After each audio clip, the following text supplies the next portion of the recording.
अच्छा जी, सही है।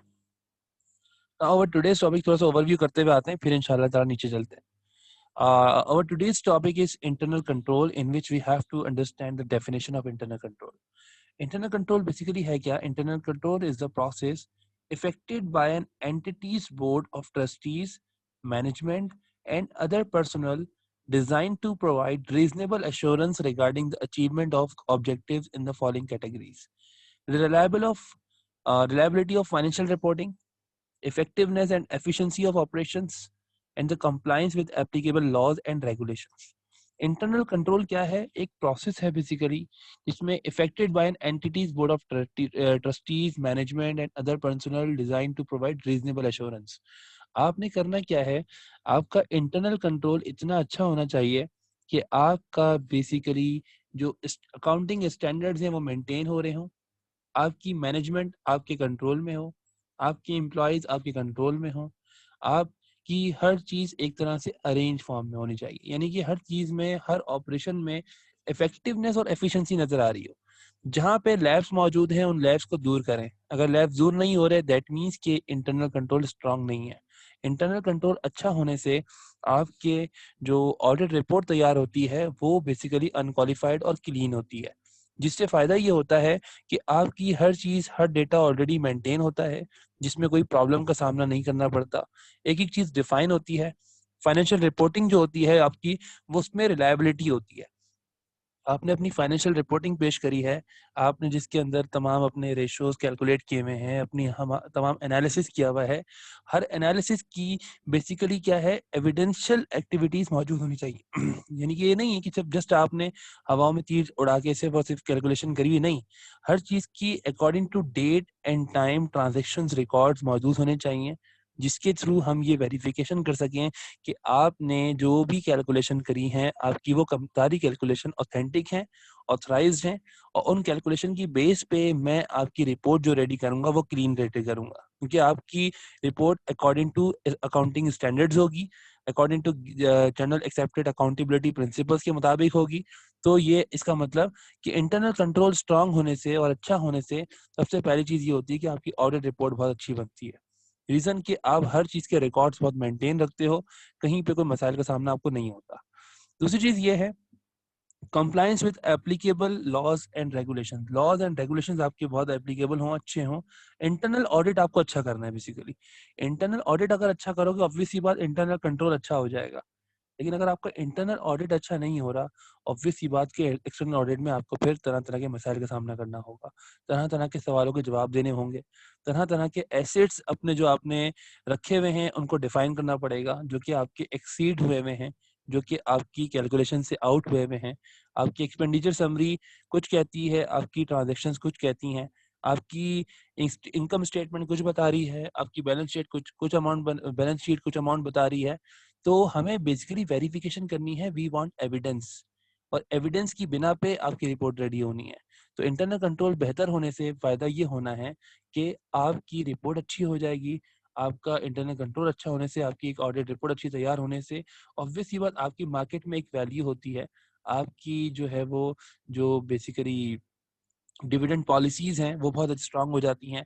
आपके शेयर होल्डर्स बहुत ज़्यादा सैटिस्फाई हो जाते हैं। उनकी जो बेसिकली एक्टिविटीज़ होती हैं, वो फर्दर इन फ्यूचर आपके साथ और ज़्यादा इंक्रीज़ होती हैं, और ज़्यादा आपके साथ वो जुड़ जाते हैं।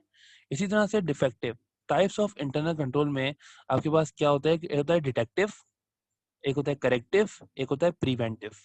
डिटेक्टिव क्या है? डिजाइन टू डिटेक्ट एरर्स और irregularities that may have occurred.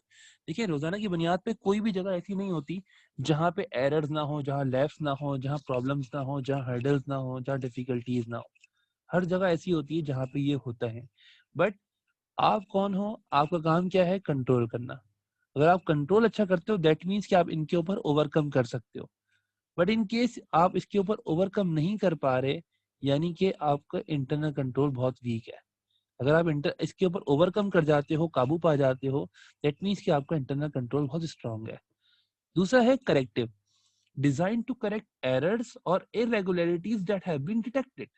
For example, कोई डिटेक्टिव का मतलब जासूस होता है बेसिकली ना। आपने कोई एरर आइडेंटिफाई कर लिया है, अब एरर को आइडेंटिफाई करने के बाद आपका काम क्या बनता है कि उस एरर की रेक्टिफिकेशन की जाए, उस एरर की जो एरर्स हैं उनको क्या किया जाए, करेक्शन की जाए, उसमें उसको बेहतर किया जाए। लेट्स सपोज आपने एक एरर अपना पकड़ा कि आपका टैक्स जो है इस साल का वो बन रहा है आपका 1 million, but according to your calculation you are paying just 8 lakh rupees. That means कि वेयर आर 2 लाख रुपीज, ये 2 लाख रुपए कहाँ चले गए? There is an error and how you will resolve it, you have to identify, you have to rectify your accounting records.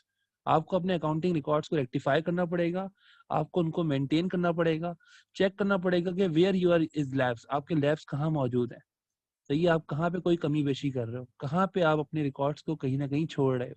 तो ये जो records हम डेली बेसिस पे कर रहे होते हैं, ट्रांजेक्शन्स को रिकॉर्ड कर रहे होते हैं, अगर ये हम छोड़ना शुरू कर दें, हम आज का काम कल पे टालना शुरू कर दें, तो इन शॉर्ट हमारे क्या होता है कि हम एक तरह के एरर कर रहे होते हैं, और ये एरर इन फ्यूचर और at the end of the year हमारे लिए बड़े मसाइल का सामना करते हैं।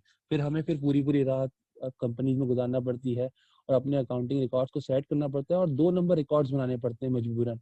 जाहिर सी बात है, एक चीज की ट्रांजेक्शन नहीं है, उसकी ट्रांजेक्शन पैदा करना पड़ती है, उसकी ट्रांजेक्शन हमें मजबूरन करना पड़ती है। इसी तरह से preventive, design to keep errors और irregularities from occurring in the first place. Preventive means क्या है? डिजाइन टू कीप एरर्स और irregularity from occurring in the first place. देखिए, आपको एक कॉमन सेंस की बात पता है कि आपके पास 2 तरह के प्रोडक्ट होते हैं। आप माशाल्लाह से अकाउंटिंग के स्टूडेंट्स हैं, आपको पता है 2 तरह के मेथड होते हैं, एक होता है लीफो, एक होता है फीफो। तो ये लीफो क्या होता है? Last in first out. FIFO होता है फर्स्ट इन फर्स्ट आउट। अब लेट सपोज आप इम्तियाज स्टोर में ओनर हैं, आपने 2 तरह के प्रोडक्ट्स खरीदे हुए हैं। एक प्रोडक्ट आपका है जिसकी एक्सपायरी नेक्स्ट मंथ है, एक प्रोडक्ट की एक्सपायरी आपकी 3 महीने बाद है। तो आप पहले कौन सा प्रोडक्ट बेचोगे? जिसकी एक्सपायरी नेक्स्ट मंथ है। मींस के फर्स्ट इन फर्स्ट आउट, जो पहले आया है वो पहले जाएगा। इस तरह से आपकी इन्वेंट्री वैल्यूएशन हो रही है। सेम एज इट इज आपने अपनी यहाँ पे डेटा इवेल्युएशन करनी है। डेटा इवेल्युएशन मींस के जो प्रॉब्लम्स अकर हुई हैं, सामने आई हैं, उनको फर्स्ट प्लेस पे रखा जाए, उनको पहले रिजॉल्व किया जाए, ना कि जो प्रॉब्लम्स आती जा रही हैं उनको सॉल्व कर रहे हो, नहीं। एक प्रॉब्लम की हायरार्की, एक स्टेजेस बना ली जाए और प्रॉब्लम को आपने स्टेजेस वाइज सॉल्व करते जाना है। प्रॉब्लम्स के सोल्यूशन निकलेंगे तो ही आप एक मामलात और हल की तरफ पहुंचोगे। तो ये कुछ टाइप्स हैं इंटरनल कंट्रोल की, आपने ध्यान में रखनी है। उसके बाद हमारे पास है यहाँ पे लिमिटेशन। जैसे नजर नहीं आ रहा, मैं थोड़ा सा बड़ा कर देता हूँ। मेरा लैपटॉप टच वाला है, मसला नहीं है, यूं करो बड़ा हो जाता है, यूं करो छोटा। इस साथ सरदार कौन है भाई हमारी क्लास में? अच्छा हाँ, ये मौलाना साहब है, सॉरी भूल गया मैं, एडमिट कर लिया भाई इनको। अच्छा जी, अब हमारे पास है limitations of internal control. Internal control की लिमिटेशंस, लिमिटेशंस का मतलब नॉर्मली उर्दू में होता है औकात, लेकिन औकात यहाँ पे नहीं है, इसका मतलब कुछ हुदूद है, कुछ इसकी हुदूद हैं। उन हुदूद को इनको क्या करना है, सामने मद्देनजर रखते हुए काम करना है। जैसे कि no matter how well internal control are design, they can only provide reasonable assurance that objectives have been achieved. Some limitations are inherent in all internal control systems. These include, ये बता रहे हैं आपको कि no matter how well internal controls are designed. सही है, internal control किस तरह डिजाइन किया है ये कोई मायने नहीं रखता। They can only provide reasonable assurance that objectives have been achieved. कि आपके ऑब्जेक्टिव्स कैसे अचीव हो रहे हैं। अच्छा, कोई कुछ कहना चाह रहा है, जरा देखते हैं चैट में। Chapter number and pages. अबे यार, तो तुम जवान इतनी लेट आ रहे हो। बेटा चैप्टर नंबर आपका है, चैप्टर नंबर कौन सा है? चैप्टर नंबर 9 है। यस यस 9, चैप्टर नंबर 9 है। और इसका पेज नंबर काइंडली आप मत ओपन करिएगा, क्योंकि ये जो आपका टॉपिक है जो मैंने लिखा हुआ है भाईजान से असास सरदार, ये आपका चल रहा है ऑडिटिंग। आपको मेरी आवाज आ रही है? ये ऑडिटिंग की क्लास हो रही है, आप लेट आए हैं, और आप जो मैं स्क्रीन आपको दिखा रहा हूँ उस स्क्रीन को देखिए, पेज नंबर छोड़ दीजिए। तो ये फाइल आपको दे दूंगा मैं, इसी में से याद कर लेना बस। सही है? अच्छा जी, अब सुन लें खाली ना, थोड़ा सा दिमाग लगाइएगा। Limitation of internal control, internal control की कुछ लिमिटेशंस होती हैं, कुछ हदूद हैं जिसमें हमारा मकसद ये होता है we have to achieve our objective. हमें बेसिकली हर चीज की अश्योरिटी और क्लैरिटी के साथ हमें अपना ऑब्जेक्टिव अचीव करना है। हमें कोई भी चीज के अंदर शक व शुबहात नहीं छोड़ने हैं। हम ये नहीं कह सकते कि यार ये जो हमारी कैलकुलेशन है बस हो गई, और इस कैलकुलेशन में कुछ वैल्यूज हैं जो कि हमारी वेरिफिकेशन नहीं हो पा रही कि कहाँ से आई हैं, तो हम इसको छोड़ दें, इग्नोर कर दें। नहीं करना। इग्नोर करेंगे तो हल्की हल्की बातें इग्नोर करते करते बड़ी बातें बन जाती हैं। सही है, देखिए आपको पता है कि हर वैल्यू का लिंक किसी ना किसी चीज से जुड़ रहा होता है। अगर एक वैल्यू को आप इग्नोर करते हो तो वो 10 वैल्यूज पे इम्पैक्ट डालती है, और 10 वैल्यूज पे इम्पैक्ट डालने का मतलब ये है कि आपकी 10 वैल्यूज को खराब कर रही है। तो आपने उस एक वैल्यू को सही कर लिया तो ओवरऑल डेटा आपका क्लियर हो जाएगा। तो अपने डेटा को हमने क्या करना है, ऑथेंटिक बनाना है, ऑथराइज बनाना है, डेटा के अंदर क्लैरिटी लेकर आनी है। सही है, क्लैरिटी हो, कंप्लीटनेस हो, जो 7 सीज पढ़ते हो ना वो यहाँ भी अप्लाई होते हैं।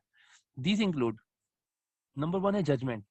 Effectiveness of control will be limited by decisions made with human judgment under pressure to conduct business based on the information at hand. Judgment क्या कह रहा है? Effectiveness of controls will be limited by decisions made with human judgment under pressure to conduct business based on the information at hand. देखो भाई, आपके पास जो कारोबार होता है इसमें लिमिटेशन, ये हुदूद है कि आपकी जजमेंट एक लिमिटेड होती है। उमर साहब ये क्या तुम निशाने बना रहे हो मेरे पे, कुछ बोलना चाह रहे हो तो अपना माइक ऑन करो, बोलो। Mister Umar, you want to say something? अच्छा यार, ये बीच में आके मेरे वर्ड की फाइल पे ये लाइनें कैसे बनाते हो तुम लोग, मुझे समझ नहीं आता। मेरी फाइल पे लाइन बनी हुई आ रही है, मछली बनाने की कोशिश कर रहे थे शायद मेरे ख्याल में। खैर, अच्छा देखो जजमेंट हमारे पास है। जजमेंट में ये बता रहे हैं आपको, देखो एक इंसान की जजमेंट जो होती है ना बहुत लिमिटेड होती है। अब मैं हूं ना, मैं बहुत एक लिमिटेड सोच रखता हूँ।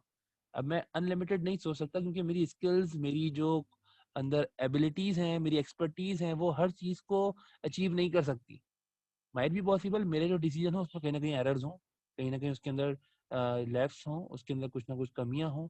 तो हर डिसीजन आपका परफेक्ट नहीं होता, लिमिटेशन है ये मेरी। इसी तरह से हमारे पास है ब्रेक डाउन्स।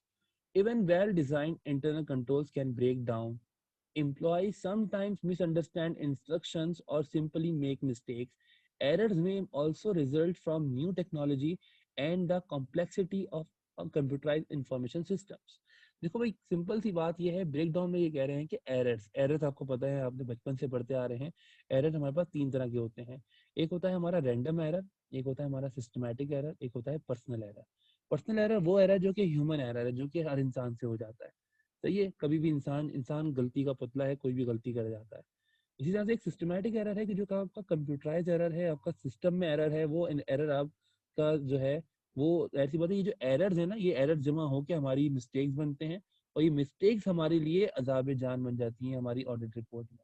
इसलिए हमें इन एरर्स को डाइवर्सिफाई करना है, इन एरर्स को हमें रेक्टिफाई करना है, आइडेंटिफाई करके खत्म करना है। तो ये हमारा मकसद है बेसिकली इंटरनल कंट्रोल का।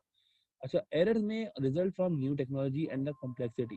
देखो ये तो एक कॉमन सी बात है कि न्यू टेक्नोलॉजी अब जब आती है ना तो एरर्स होते हैं। लेट्स सपोज मैं अभी अगर जूम यूज कर रहा हूँ, फॉर एग्जांपल मैं न्यू टेक्नोलॉजी यूज कर रहा हूँ, मैं रिकॉर्डिंग करना भूल जाता हूँ, तो शादी वाले मुझसे रिकॉर्डिंग मांगेंगे, क्या करेंगे भाई?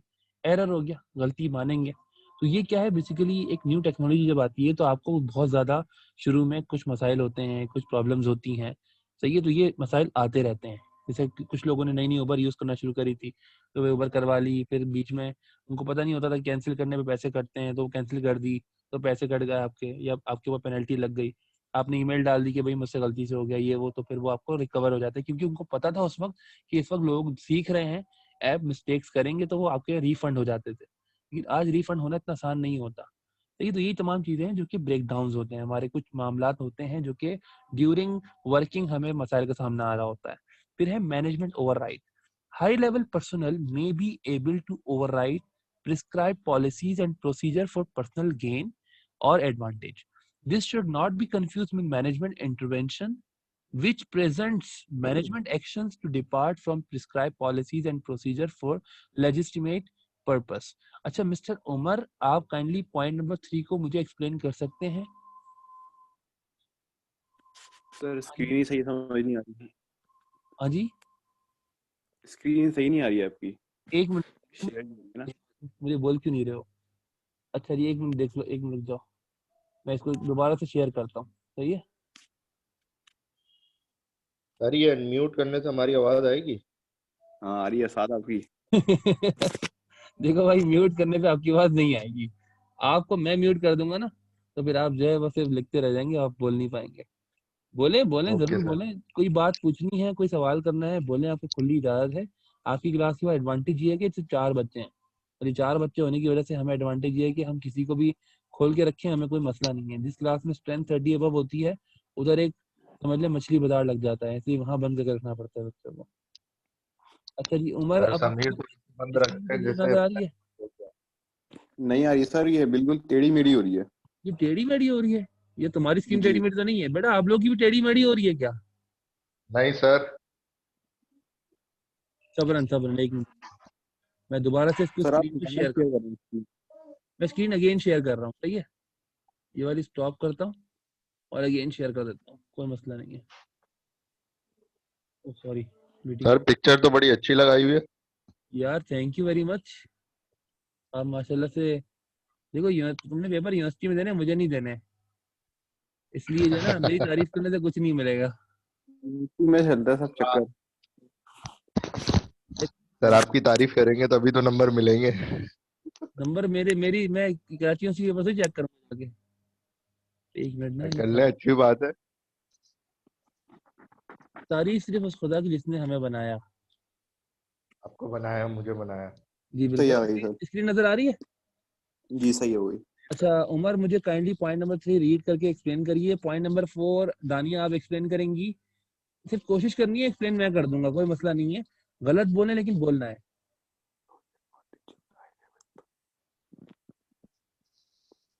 साथ हयात आपको भी देंगे बेटा अभी एक आपको क्या कहते हैं, एक पॉइंट जिसमें आपको भी एक्सप्लेन करना होगा। सर आवाज नहीं आ रही। अच्छा अब तो आवाज आएगी नहीं आपको, बिल्कुल भी नहीं आएगी। नहीं सर, दें इंशाल्लाह करेंगे।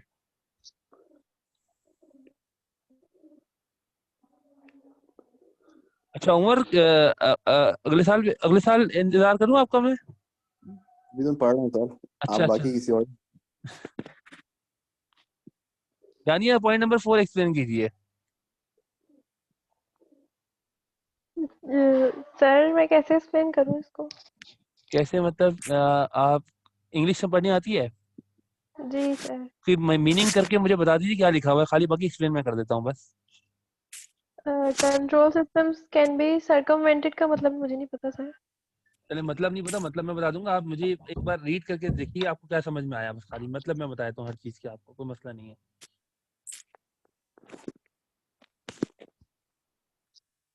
सर मैं बताता हूँ, मैनेजमेंट ओवरराइड का मतलब है ऐसी एबिलिटी। दानिया आप एक काम करें, आप जो है एक मिनट उमर होल्ड कीजिएगा। जी दानिया आपको सर। जो चीज का मतलब नहीं आ रहा, आप उसका जो है गूगल पे मीनिंग देख लें जब तक पॉइंट ठीक एक्सप्लेन कर रहे हैं, सही है? ठीक। जी उमर।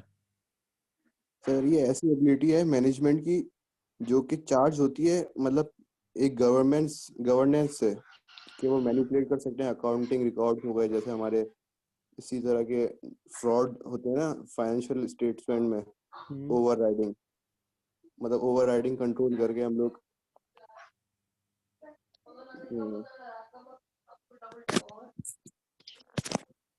ओके सर बाकी आप समझिए। बिल्कुल, देखिए सबसे पहली चीज तो ये है कि हम बेसिकली एक स्टैंडर्ड को फॉलो कर रहे हैं।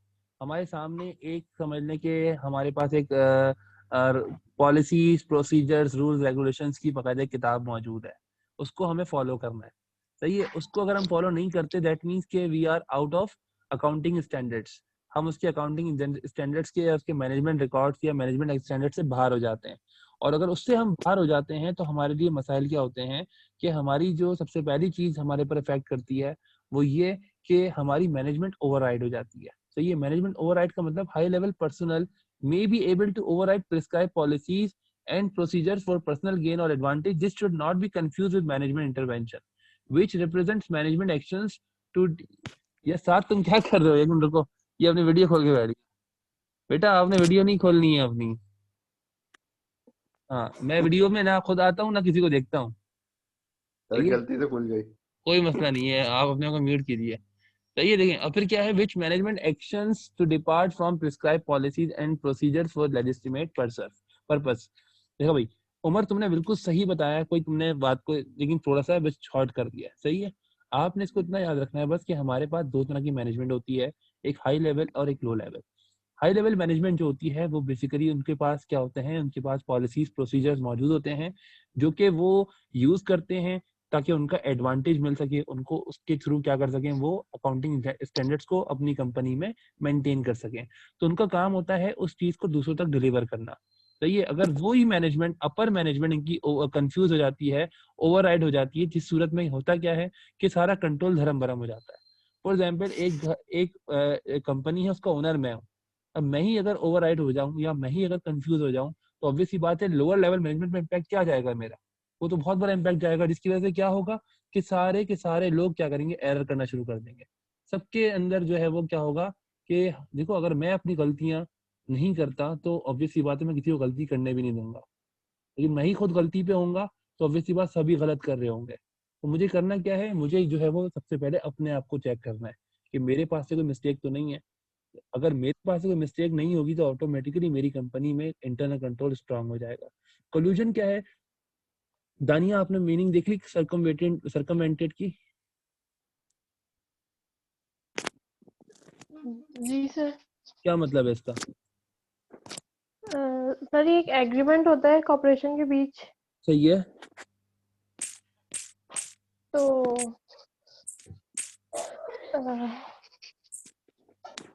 देखिए सबसे पहली बात यह है कि आपने घबराना नहीं है। घटिया।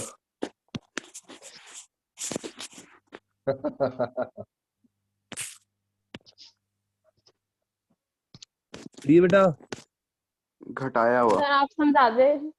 अच्छा चले मैं समझा देता हूँ। साथ आप अपनी आवाज बंद रखिए बेटा, मैं किक कर दूंगा इस ग्रुप से। कर दिया मैंने। हाँ, आप आवाज फिर भी आ रही, तुमने म्यूट कर दिया। अच्छा जी, खैर। Sorry. Collusion can control systems can be circumvented by employee collusion. Individuals acting collectively can alter financial data or other management information in a manner that cannot be identified by control systems. देखिए भाई, control system can be circumvented by employee collusion. Individuals acting collectively can alter financial data or other management information in a manner that cannot be identified by control system. आपके पास होता क्या है कि हमारे पास मौजूद है एक एम्प्लॉय यानी कि एक इंडिविजुअल। हर इंडिविजुअल की अपनी एक कोई ड्यूटी है, अपनी कोई एक जिम्मेदारी है। हर बंदा अपनी ड्यूटी अगर एक्टिवली और एक रिस्पॉन्सिबली परफॉर्म करता है तो इसका मतलब हर बंदा अगर ये चाहे कि मैंने अपने आप को गलती से बचाना है तो ऑब्वियस सी बात है कि आपका जो फाइनेंशियल डेटा है कभी उसमें ऑल्ट्रेशन नजर नहीं आएगी, तो ये वो चेंज नहीं होगा। क्योंकि हमारे फाइनेंशियल सिस्टम में या फाइनेंस डिपार्टमेंट में एक नहीं, हमारे पास काफी लोग काम कर रहे होते हैं। हर बंदे की वैल्यूज एक दूसरे से मैच करनी चाहिए, यानी हर बंदे का डेटा, जैसे कि मैं आपको डेटा प्रोवाइड करता हूँ, देखिए एक सिस्टम चल रहा होता है कि भाई फला बंदा अकाउंटिंग आपका डेटा एंट्री कर रहा है, उसके बाद वाला आपके पास क्या कर रहा है कि वो दूसरा बंदा उन एंट्रीज को बकायदा सिस्टम में एंटर करने के बाद वो उसको मेंटेन कर रहा है, सॉफ्टवेयर में डाल रहा है। फला उसकी एक स्टेटमेंट्स बना रहा है, इसकी एक फाइनेंशियल स्टेटमेंट रेडी कर रहा है। एक बंदा उसका, देखिए अकाउंटेंट से बात कहाँ पहुंच गई, फाइनेंशियल एनालिस्ट के पास पहुंच गई, एक सीए वाले के पास चली गई। उस बंदे ने क्या करा, उन एंट्रीज, उस इनकम स्टेटमेंट बैलेंस शीट की बकायदा फाइनेंशियल रिपोर्टिंग स्टार्ट कर दी, उसका रेशो एनालिसिस शुरू कर दिया। तो ये तमाम चीजें होते होते फिर आखिर में फाइनेंशियल स्टेटमेंट को एनालाइज करने वाला चार्टर्ड अकाउंटेंट बैठा हुआ है, एक आपके पास आईसीए में एक बंदा बैठा हुआ है। तो हर बंदे के पास क्या है, हर बंदे की डिफरेंट कैटेगरीज होती हैं। तो हर बंदे ने, आपने क्या करना है कि एक रिस्पॉन्सिबली काम करोगे। फॉर एग्जाम्पल स्टार्टिंग वाले बंदे ने डेटा में एंट्री गलत करी, अब आगे आने वाली हर चीज क्या होती जा रही है, वो उन्हीं की बेसिस पे कंप्लीट हो रही है। तो ऑब्वियस सी बात, जब एट दी एंड हमें पता लगेगा कि यार डेटा एंट्री गलत हुई हुई है, इसका मतलब कि हमारे जो ट्रांजेक्शन ही गलत रिकॉर्ड है। जब ट्रांजेक्शन गलत रिकॉर्ड होंगी तो आपको क्या करना पड़ेगा, ये प्रोसेस पूरा रिवर्स करना पड़ जाएगा। तो ये तमाम चीजें बहुत सारी हैं जो कि कोलिजन क्रिएट करती है, टकराव, आपस में टकराव क्रिएट कर देती है। तो इस टकराव से बचना है तो उसके लिए क्या करना है, आपने हर इंडिविजुअल को बाकायदा चेक करना है, उसकी जो भी फाइनेंशियल डेटा है उसको मैनेज करना है, उसको मैच करना है। किसी के अंदर भी बेसिकली क्या है कि कोई भी अगर चेंजेस आ रही हैं तो उन चेंजेस को दूर करना है। सही। तो इंटरनल ऑब्जेक्टिव के कंट्रोल के ऑब्जेक्टिव्स क्या है, देखिए internal control objectives are desired goals or conditions for a specific event cycle which if achieved minimize the potential that waste loss unauthorized use of misappropriation will occur. They are conditions which we want the system of internal control to satisfy. For a control objective to be effective, compliance with it must be measurable and observable. देखिए इसका objective basically क्या है, मकसद क्या है कि आपकी हर चीज अकॉर्डिंग टू स्टैंडर्ड हो, नंबर 1। दूसरी चीज, आप जितनी चीज अपनी कंट्रोल में रखोगे उतना वेस्टेज आपका मिनिमाइज हो जाएगा, यानी कि आप कम से कम चीजें आपकी वेस्ट होंगी, लॉस कम से कम होगा, मिस अप्रोप्रिएशन या मिस कम्युनिकेशन या मिस कंडक्शन आपकी कम से कम होंगी, एरर्स बिल्कुल रिड्यूस हो जाएंगे। देखिए एरर्स खत्म नहीं हो सकते, एरर्स रिड्यूस हो जाएंगे, कम से कम हो जाएंगे।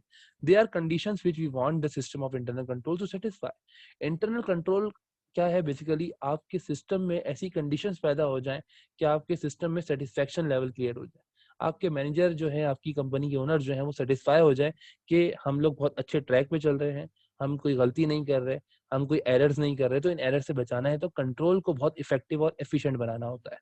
For a control objective to be effective, compliance with it must be measurable and observable.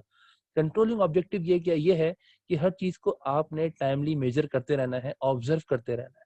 देखिए अगर मेजरमेंट नहीं हो रही, ऑब्जर्वेंस नहीं हो रही, ऑब्वियस ही बात है कि मिस्टेक्स आएंगी। अब मैं कहीं पढ़ाने जा रहा हूँ, ये लेट्स सपोज मैं अभी अभी आपको पढ़ा रहा हूँ, कोई मुझे पता लग जाए कि यार यहाँ तो कोई चेक ही नहीं करेगा, कोई पूछेगा ही नहीं, तो क्या करूंगा मैं, आपको 10 मिनट की क्लास तक छुट्टी कर दूंगा। सही है। तो क्या ये एक मैं एग्जाम्पल दे रहा हूँ, मैं ऐसा हूँ नहीं, अल्लाह का शुक्र है, लेकिन एग्जाम्पल दे रहा हूँ कि अक्सर क्या होता है कि ऐसी सूरत में मामलात हो जाते हैं। सही है। तो फिर क्या है कि अब ऑब्जर्वेशन नहीं होगी तो ऑटोमेटिकली कंट्रोल आपका वीक हो जाएगा, और कंट्रोल वीक होने से क्या होगा कि फिर वहां पे मसाइल होंगे, एरर्स होंगे, तरह तरह की प्रॉब्लम्स आ जाएंगी। सही। अच्छा जी, फिर हमारे पास क्या रहा है, internal audit evaluates measured systems of internal control by assessing. अच्छा एक मिनट रुक जाइएगा जरा।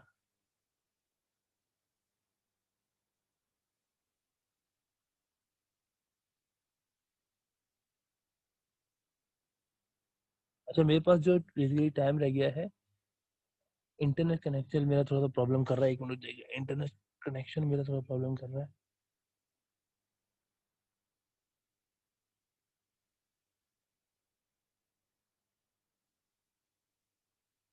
सही है, कनेक्ट हो गया अगेन। नजर आ रही स्क्रीन, नजर आ रही है आप लोगों को? जी अच्छा sir. okay, internal audit evaluates Mercer's system of internal control by assessing the ability of individual process controls to achieve 7 predefined control objectives. The control objectives include authorization, completeness, accuracy, validity, physical safeguards and security, error handling and segregation of duties. Basically paper में सबसे ज्यादा आने वाला सवाल हमारा यही है, जो कि आता है कि write down the objectives of internal control. सही है। तो इंटरनल कंट्रोल बेसिकली क्या है, इवेल्युएट्स मर्सर सिस्टम। मर्सर मतलब इंडिविजुअल, एक जॉब बंदा करता है, इंडिविजुअल पर्सन है, उसका जो कंट्रोलिंग है किस तरह से होगी, किस तरह से हम इंडिविजुअल बेसिस पे आके कंट्रोलिंग करेंगे। तो ये जिसमें हमारे पास क्या है, कुछ इंटरनल ऑब्जेक्टिव्स की जो हमारे कंट्रोलिंग की जो ऑब्जेक्टिव्स हैं वो हमारे पास डिफाइन है। नंबर 1 ऑथराइजेशन है, इनको आपने हेडिंग वाइज दिखना होगा। सही है, हेडिंग वाइज आपने एक्सप्लेन करना होगा, जिनको हमने बाकायदा यहाँ लिखा हुआ है। ऑथराइजेशन अलग एक्सप्लेन है, कंप्लीटनेस अलग एक्सप्लेन है, एक्यूरेसी अलग एक्सप्लेन है, वैलिडिटी अलग एक्सप्लेन हुआ है, physical safeguard, error handling and segregation duty. आपको इसको सवाल को एज इट इज भी याद कर लेते हैं तो आपको बुक की जरूरत फिर नहीं पड़नी यहाँ पे। आप इसको यहाँ भी इस तरह से कर सकते हैं, बहुत अच्छा और डिफाइंड हुआ है। फिर डिफरेंसेस हैं। अच्छा कल के लिए आपका एक ऑब्जेक्टिव है, एक टास्क है कि आपने तमाम ऑब्जेक्टिव्स को बहुत अच्छी तरह पढ़ना है, ऑथराइजेशन, कंप्लीटनेस, एक्यूरेसी, इन तमाम ऑब्जेक्टिव्स को। दूसरा, इन जो दो दो डिफरेंसेस गिवन है इनको आपने अच्छी तरह पढ़ना है। कल मैं आपसे जब क्लास स्टार्ट करूंगा सबसे पहले आप लोग से सवाल जवाब करूंगा, आपसे पूछूंगा मैं कि आपने जो पढ़ा है, खास तौर पे दानिया हो गई और जिन्होंने आज बात नहीं करी है, हाजरा हैं और साद हैं, आपसे पहले सवाल होगा कि आपने इन चीजों को आपने वर्बली अपने अल्फाज में एक्सप्लेन करना है। आपकी मर्जी है, आप गूगल करें, चीजें पढ़ें, जो भी करें, लेकिन आपने क्या करना है, इनको अच्छी तरह से आज पढ़ लेना है, ताकि कल जब इस पे सवाल जवाब करें तो क्लास पार्टिसिपेशन अच्छी हो, आप सब मिलके पार्टिसिपेट करें। सही बेटा, तो आज के लिए फिलहाल हम इतना ही रखते हैं इंशाल्लाह ताला। बाकी दूसरी क्लास हमारी स्टार्ट करते हैं मैनेजमेंट की आफ्टर 10 मिनट्स। सही है, 10 मिनट का थोड़ा सा ब्रेक लेते हैं, फिर हम स्टार्ट करते हैं मैनेजमेंट की क्लास। मैनेजमेंट की क्लास में आज हम पढ़ेंगे डिसीजन मेकिंग चैप्टर है हमारा, जिसके अंदर हमारा एक फर्स्ट क्वेश्चन है डिसीजन मेकिंग प्रोसेस। सही है बेटा, तो थोड़ा सा माइंड बना लीजिएगा, मैं स्टार्ट कर रहा हूँ तकरीबन 10 मिनट बाद। तब तक मिलते हैं सर आपसे। ये एक बात बताएं। बोलिए। सर ये जो आपने मतलब बोला है कि कल हम वो करेंगे, तो ये आप ये स्क्रीन पे जो आ रहा है ये हमें सेंड करेंगे या अपनी मैं तरफ से आप पढ़ेंगे? लोग को आपके व्हाट्सएप ग्रुप पे सेंड करूंगा मैं ये, और उसके अलावा जो वीडियो है वो भी आपको मिल जाएगी। सही है। सर ऑब्जेक्टिव तो आपने पिछली क्लास में करवाया था ना, दोबारा क्यों पढ़ाया? Objectives of internal control system तो यार आपने असल में पिछली क्लास थोड़े से मसाइल ये हुए हैं कि बुक के अंदर बहुत लेंदी लिखा हुआ है, इसको थोड़ा सा शॉर्ट किया है। और ये जो पॉइंट सही है, फिर PDF भेजिएगा सर आप। है मैं सिर्फ कल पूछूंगा आप लोगों से, कल मैंने नया चैप्टर पढ़ा, नया टॉपिक पढ़ाना है वैसे भी। वैसे सही है। भेजिएगा ताकि उससे reference हो जाए। वैसे ही भेज दीजिएगा आप, इसकी PDF जो है ना, हाँ हाँ हाँ, पर ये डॉक्यूमेंट्स हैं। मैं आप लोग को सेंड कर रहा हूँ। सही है, ये मैं आप ठीक है। लोग को सेंड कर रहा हूँ आपके व्हाट्सएप ग्रुप में। दूसरा जो आप लोग के क्वेश्चंस है ना, जो मैनेजमेंट और ETP वगैरह के, वो भी आपके व्हाट्सएप ग्रुप में ही सेंड करूंगा मैं आप लोग को। सही है। ठीक है। फिर ठीक आप है। लोग से इंशाल्लाह कल वाली क्लास में आपने क्या करना है, आज ही आज अपनी जिम्मेदारी बनाइए, इस टॉपिक को आज ही आज में याद कर लीजिए। याद करने का मतलब ये है कि 10 नंबर आपके साइड में इंशाल्लाह सेव हो जाएंगे। सही है बेटा, ये आपकी जिम्मेदारी है। बाकी फिर इंशाल्लाह मिलते हैं आपसे 10 मिनट बाद मैनेजमेंट की क्लास में। जब तक आप लोग कीजिए। सही है, अल्लाह हाफिज।